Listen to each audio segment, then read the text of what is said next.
Meanwhile, we've been talking this morning, and as someone who covered the border, it's just outrageous that the threat environment against Border Patrol officials, ICE agents, has never been higher. We had, of course, the attack just before 6 a.m. down in McAllen, Texas, on the Border Patrol Annex.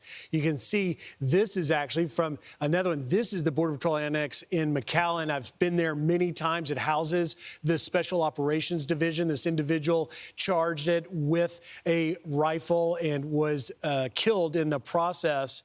And of course, this comes after we just saw the shooting outside a ICE facility in Prairieland, Texas, which 10 individuals have now been charged with first-degree attempted murder of a federal agent because they fired off 20 to 30 automatic rifle rounds at officers, ICE officers, striking one in the neck, fortunately, who will be okay. In McAllen, by the way, a McAllen police officer who helped respond to the incident was shot in the leg. He'll be okay. But it's all part of why you're hearing from White House Press Secretary Caroline Leavitt that, we're going to get to the bottom of these incidences, and it's time for the rhetoric to tone down. Watch.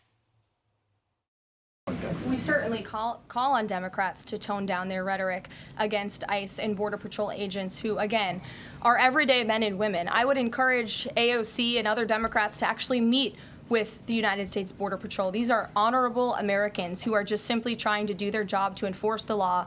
They go home to their families every night just like we all do, and they deserve respect and dignity for trying to enforce our nation's immigration laws and to remove public safety threats from our communities. The White House is aware of the shooting that took place today in Texas, and we are working with the appropriate federal agencies to get to the bottom of what happened. Charlie and Emily, we're learning more, and we will continue to learn more about the incident that happened in Alvarado, Texas. The Northern District of Texas putting out at least these details now, saying the defendants dressed in black military-style clothing began shooting fireworks at the facility as part of an organized attack when the Alvarado police officer arrived. One alleged defendant, positioned in nearby woods, shot the officer in the neck area. Another alleged assailant across the street fired 20 to 30 rounds at unarmed correctional officers who had stepped outside the facility. Additionally, officers found spray paint, flyers stating "Fight ICE Terror" with class warfare and "Free all political prisoners," and a flag stating "Resist fascism, fight oligarchy." It underscores the organized effort behind this. And so to Caroline Leavitt's point, we're going to find out who's at the bottom of this. And that's a little bit of a contrast from that single person that ambushed there in McAllen who, loved Call of Duty. And as the former director, Chris Clem, said, well, there's no reset button in real life, right? There's one in your video game. But the reality is that somehow there is funding, there is organization, and there is leadership behind these attacks. And it's behind the reason or part of the reason why now ambush attacks have risen almost 800%. It is patently unacceptable, but I have faith in this administration. Not only will they identify those sources and the origins, but they will also put a stop to it.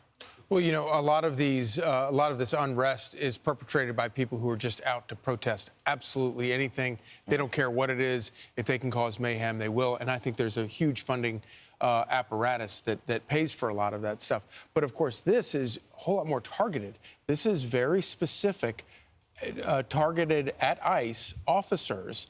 And of course, it all mirrors a lot of what we hear from actual elected political officials in the Democrat Party.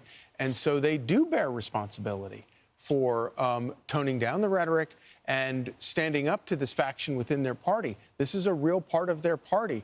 And we had an election. The electorate spoke very clearly that they want our immigration laws enforced. They want to have a border.